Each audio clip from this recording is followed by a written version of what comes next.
Hey everybody, it's Neil and I have the GEEBOBO and we're gonna put it up here. It is a curtain rod. So we're gonna assemble this curtain rod and I'll show you guys how easy it is to put up. It's got nice,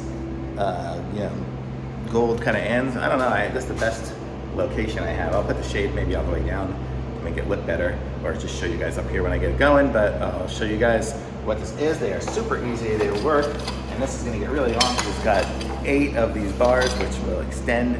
So I'm gonna get this going and you guys will check it out here shortly.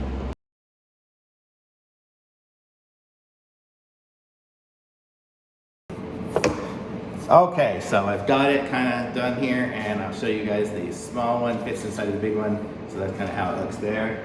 And then you see I have a curtain rod. I've kind of hung up these 2 little hooks up here. You just basically will put them up there and it's extendable. So if it's, I'm using this one here and make it fit. Actually, let me turn it around the other way. I've got it. I've got the skinny one and the big one. There it goes.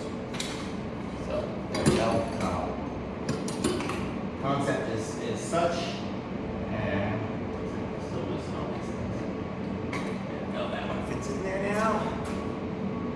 And fits in there now. See, so there we go. So now I've got it kind of like that way. You have the ability, I've got more bars, I'm able to extend it, so if I really want it to be longer, I can have it, go on the sides of it, like this curtain strip or the side or whatever.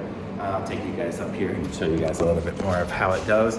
These things here just screw into the wall, and then it holds it on there. It's super easy. I mean, I'm not putting anything super heavy on it, so I just went right into the drywall with the screws.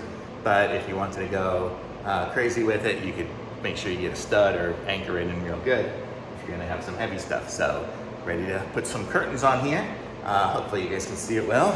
And thumbs up for me, I like it.